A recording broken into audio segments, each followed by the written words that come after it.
IQ Z series সম্ভবত আমাদের বাংলাদেশে সব থেকে জনপ্রিয় স্মার্টফোন সিরিজ ফ্রম আইকিউ। কারণ আইকিউ চেষ্টা করে এই সিরিজটাতে সব থেকে স্ট্রং পারফরমেন্সটাকে অ্যাফোর্ডেবিলিটি বা ক্রয় ক্ষমতার মধ্যে রাখার জন্য।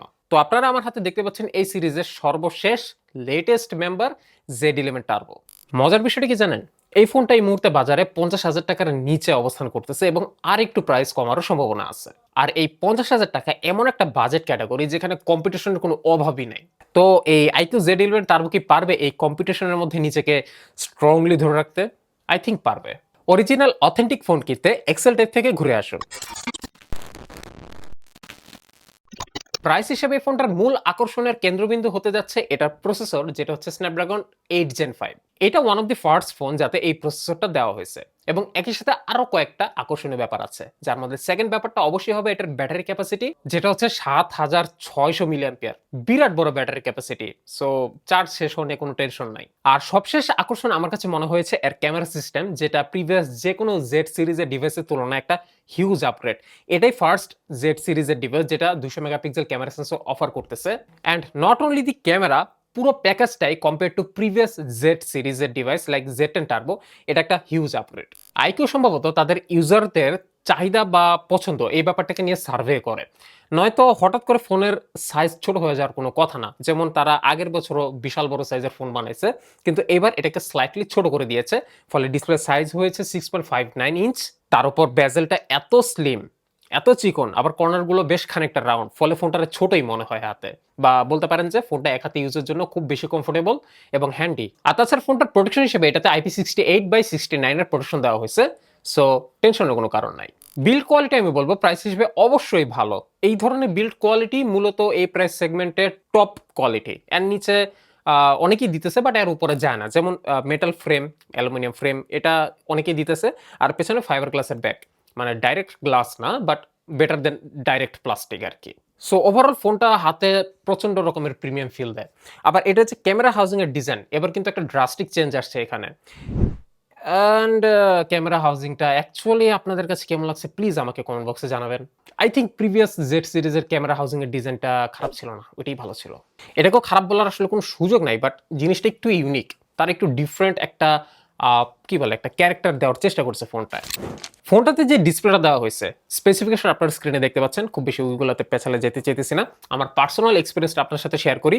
This was mind blowing. এই ডিসপ্লেটা নিয়ে আপনারা আউটডোরে কোনো দিনই স্ট্রাগল ফিল করবেন না। তাছাড়া touch response, colour reproduction, these are almost perfect. আমি বলবো যে একদম ফ্ল্যাগশিপ গ্রেড একটা ডিসপ্লে দেওয়া হয়েছে ফোনটায়। তো ফোনটার ডিজাইন এবং ডিসপ্লে নিয়ে আমরা একটু আলোচনা করলাম। হ্যাঁ, দেখে সবকিছু ভালো লাগতেছে, তবে এবার একটু গুরুত্বপূর্ণ আলোচনায় যাব, তারপরে যাব ক্যামেরায়। ক্যামেরা দিয়ে আলোচনা শেষ হবে। গুরুত্বপূর্ণ আলোচনার বিষয়টাই হচ্ছে এটার মূল আকর্ষণের কেন্দ্রবিন্দু, এটার ভেতরে থাকা প্রসেসরটা এবং ব্যাটারিটা। সিলিকন কার্বন ব্যাটারি দেওয়া হয়েছে এবং এটা ইজিলি একদিন লাস্ট করে, একেবারে ইজিলি। আপনি গেমস খেললেও, মানে টুকটাক গেমস খেললেও দেখবেন একদিন অনায়াসে পার হয়ে গেছে। লাগাতার হেভি গেমিং সেশন চালাইতে থাকলে তখন এটা আপনার চার্জে লাগাই ইউজ করা লাগবে, সেটা একটা ডিফারেন্ট টপিক। বাট জেনারেল ইউসেজে এটার battery was more than enough. And also the charging time. এত বড় একটা ক্যাপাসিটির ব্যাটারি, কিন্তু চার্জ হতে 1 ঘন্টা কি 1 ঘন্টা 10-15 মিনিট লাগে, আর বেশি মোটেও সময় নেয় না। সুতরাং এই ফোনটা যদি কেনেন তাহলে আপনাকে এই ধরনের কিছু আর 20,000 মিলিঅ্যাম্পিয়ারের 45 ওয়াটের পাওয়ার ব্যাংক সাথে ক্যারি করা লাগতেছে না, যেটা একটা ভালো বিষয়। তবে মূল কনসার্নের জায়গা হচ্ছে প্রসেসরটা, যেটা হচ্ছে নতুন স্ন্যাপড্রাগন 8 Gen 5। তো এটা একটা নতুন প্রসেসর, বাজারে আসছে খুব বেশি দিন হয় নাই, অল্প কিছুদিন। তো এখনই যে সমস্যাটা আমি ফেস করতেছি এই ফোনটায়, সেটা হচ্ছে অপটিমাইজেশন ইস্যু। বেশিরভাগ গেম, যেমন কারেক্স খেলেছি, ওয়ার থান্ডার খেলেছি, পাবজি খেলেছি, পাবজিতে আমি কোনো ইস্যু পাইনি। তবে হ্যাঁ, পাবজিতে কিন্তু 90 এফপিএস, 120 এফপিএস এগুলো এখন নাই। এটারও আপনারা একটা অপটিমাইজেশন ইস্যু ধরে নিতে পারেন। একই সাথে কারেক্স যেটা খেললাম, it was a disaster. As if like এই ফোনটারে মনে হইতেছিল একটা মিড রেঞ্জ ফোন, মানে less than mid range phone, এমন একটা গ্রাফিক্স এবং পারফরমেন্সের আউটপুট দিতেছে। 45 এফপিএস কারেক্স, এর বেশি যেতেছে না। অ্যান্ড দেন ওয়ার থান্ডার, ওইটা মোটামুটি ভালোই চলছে, কিন্তু গ্রাফিক্স যেটা আমি অ্যাকচুয়ালি স্ক্রিনে আমি দেখতে পাইতেছি, গ্রাফিক্সের কোয়ালিটি এটা কমপ্লিটলি ডিফারেন্ট।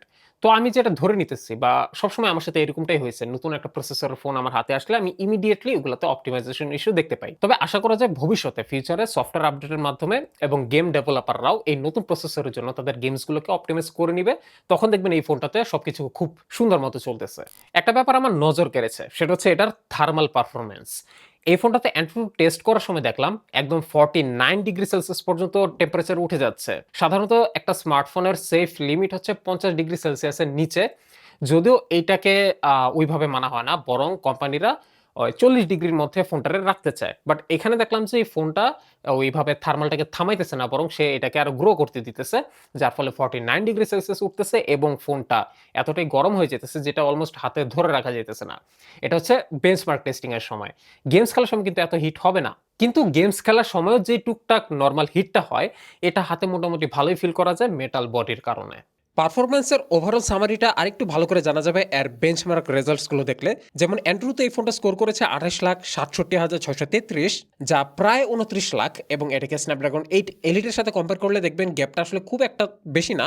সো এটা থেকে বলা যায় যে বর্তমানে স্ন্যাপড্রাগনের টপ 3 প্রসেসরের মধ্যে এই স্ন্যাপড্রাগন 8 জেন 5টা থাকবে নাম্বার 3 পজিশনে, আর উপরের দুটা পজিশনে স্ন্যাপড্রাগন 8 এলিটের যে প্রসেসর দুটো আছে তারাই থাকবে। এরপর যদি গিগবেঞ্চে আসেন দেখবেন সিঙ্গেল করে 2749, মাল্টি করে 9199। এটা একটা অ্যামেজিং স্কোর, এবং এ থেকে বোঝা যায় এটার প্রসেসরটা কতটা শক্তিশালী। আর জিপিইউটাকে ভালো মতো বোঝা যায় 3D মার্কের টেস্টগুলো দেখলে, যেমন ওয়াইল্ড লাইফ এক্সট্রিমে এটা 5118, স্টিল নোমাড লাইটে 1842, রে ট্রেসিং টেস্ট সোলার বেতে 8535। এই স্কোরগুলো কিন্তু যে কোনো ধরনের হেভি গেমসগুলোকে ম্যাক্সিমাম গ্রাফিক্সে ননস্টপ 60 এফপিএসে খেলার জন্য মোর দেন এনাফ। আর একই সাথে ফোনের ইন্টারনাল র্যাম এবং রমের স্পিডটা দেখেন খুবই ভালো, এবং এতটাই ফাস্ট যে এই ফোনটা আপনাকে আগামী 4 থেকে 5 বছর খুবই স্মুথ এবং ফ্লুয়েন্ট একটা পারফরমেন্সের আউটপুট বা ডেলিভারি ইজিলি দিয়ে যাবে। সো আপনারা ফোনটারে যদি 2-1 মাস সময় দিতে পারেন তাহলে দেখা গেছে আপনারা যারা স্পেশালি গেমস টেমস খেলেন তাদের জন্য ফোনটা অনেক বেশি অপটিমাইজড হয়ে উঠবে। তবে জেনারেল ইউজারদের জন্য ফোনটা এখনই একদমই পারফেক্টলি ফাইন ইউজেবল, কোনো সমস্যা হবে না। তো চলেন এবার আমরা একটু ক্যামেরা সেগমেন্টে যাই। পেছনে আপনারা জাস্ট দুইটা ক্যামেরা দেখবেন, মেইন ক্যামেরা এবং আলট্রা ওয়াইড অ্যাঙ্গেল ক্যামেরা, যেখানে মূল আকর্ষণ মেইন ক্যামেরাটা, কারণ এটা একটা 200 মেগাপিক্সেল ক্যামেরা সেন্সর। তবে সাথে যে আলট্রা ওয়াইড অ্যাঙ্গেল ক্যামেরাটা দেওয়া হয়েছে এটা মাত্র 8 মেগাপিক্সেল, আর সামনে সেলফি ক্যামেরাটা 32 মেগাপিক্সেলের সেলফি ক্যামেরা। তো যাই হোক, আমরা পিকচার স্যাম্পলের দিকে যাই। তবে তার আগে একটা জিনিস বলি, ক্যামেরা যে ব্যাপারটা আমার কাছে খুব ভালো লাগছে সেটা হচ্ছে যে এটা ফ্রন্ট ক্যামেরা ব্যাক ক্যামেরা দুই ক্যামেরাতে 4K 60 এফপিএস পর্যন্ত ভিডিও রেকর্ড করা যায়। সো আপনারা যারা টুকটাক ব্লগিং টকিং করবেন, করার চিন্তা ভাবনা করতেছেন, এই ক্যামেরাটা অবশ্যই আপনাকে একটা ভালো সাপোর্ট দিবে। আসা যাক পিকচার স্যাম্পলে। এই ফোনের প্রাইমারি ক্যামেরাটা ডেলেটা আমাকে মোটেও হতাশ করে নাই। এই ক্যামেরার ওভারঅল যে এক্সপোজার ব্যালেন্স এবং কন্ট্রাস্টের যে উপস্থিতি, এই জিনিসটা আমার কাছে বেশ পারফেক্ট লেগেছে, যার ফলে খুবই ন্যাচারাল এবং আইকেচি কালার পাচ্ছিলাম, যা আমার মনে হয় সবার কাছেই ভালো লাগবে। তবে বর্তমানে এই ধরনের বাজেটের ক্যামেরা ডেলেটে ভালো পারফর্ম করে বা করবে এটাই স্বাভাবিক। চলেন দেখি লো লাইটে এটার কি অবস্থা। তো যেমনটা অ্যাকচুয়ালি আশা করছিলাম ডে লাইটটা দেখে, লো লাইটেও এই ক্যামেরাটা আমাকে মোটেও নিরাশ করে নাই, যার মধ্যে বলতে হয় কালার রিপ্রোডাকশনটা যেটা এতটাই ন্যাচারাল এবং রিয়েলিস্টিক থাকতেছে লো লাইটেও, যেটা আমার কাছে খুবই ভালো লাগছে। আর্টিফিশিয়াল লাইটিং এর নিচেও ছবিগুলোকে খুব ভালো কালার পাচ্ছিলাম, এবং স্পেশালি বলতে হয় যে ডার্ক এরিয়াতে আমরা সাধারণত ছবিতে নয়েজ বা গ্রেন দেখে থাকি, বাট সেইখানে এই ক্যামেরাটা অ্যাবসলুটলি অ্যামেজিং কাজ করেছে, নয়েজ বা গ্রেনের অলমোস্ট দেখা নাই বললেই চলে। সো ওভারঅল এই ফোনের ডে লাইট লো লাইট যেখানেই ছবি তোলেন না কেন, প্রাইমারি ক্যামেরাটা আপনাকে মোটেও নিরাশ করবে না। তবে যদি প্রাইমারি ক্যামেরাটার সাথে আপনারা আল্ট্রাওয়াইডটাকেও একটু দেখতে চান, দেখবেন যে আল্ট্রাওয়াইডের কালার রিপ্রোডাকশনটা স্লাইটলি অফ, যেই ব্যাপারটা কিছুটা বিরক্তিকর লেগেছে। বাট আপনারা যদি ছবি তোলার পর পোস্ট প্রসেসিং একটু এডিট করে নেন তাহলে আবার আল্ট্রাওয়াইডের ছবি ভালো লাগবে, কারণ ইন জেনারেল আল্ট্রাওয়াইডের ডিটেলস আমার কাছে মোটামুটি ভালোই লাগছে, এবং লো লাইটে পারফরমেন্সটা একটু ড্রপ করে। তো এই যে 200 মেগাপিক্সেল সেন্সর, এইটার একটা স্ট্রং পয়েন্টই হচ্ছে যে আপনারা এই ক্যামেরাতে ডিজিটাল জুম করেও অসম্ভব রকমের ভালো ডিটেলসের ছবি পাবেন। আমি এই ক্যামেরাটাতে 1x 2x এবং 4x অর্থাৎ মেইন ক্যামেরার 2 ধাপ ডিজিটাল জুম পর্যন্ত গিয়েও আমি খুবই ভালো ডিটেলসের ছবি পাচ্ছিলাম।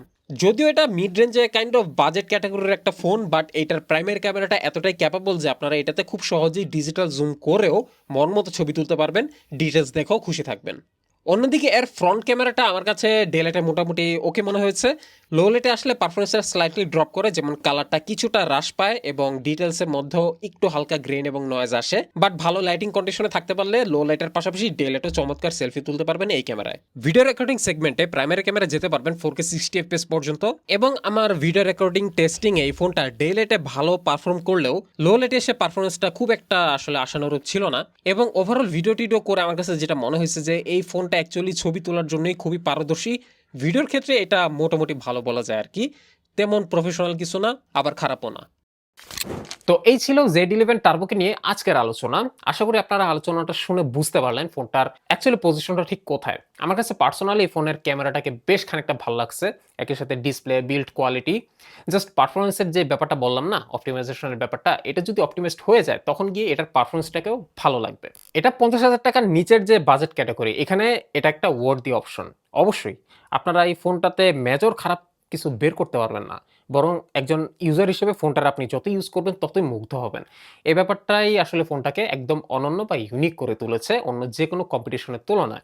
আপনি কি এই Z11 টার্বো কেনার কথা চিন্তা করতেছেন এই মুহূর্তে? তাহলে আপনাদেরকে ভিজিট করতে হবে এক্সেলটেকে। এক্সেলটেকের কাছে আপনারা এই ধরনের চাইনিজ ডিভাইসগুলো পেয়ে যাবেন সুলভ মূল্যে। আপনারা এই অথেন্টিসিটির ব্যাপার নিয়ে একদমই টেনশন করা লাগবে না। যদি ডিভাইসটা কিনতে চান এক্সেলটেকে ভিজিট করে আসবেন।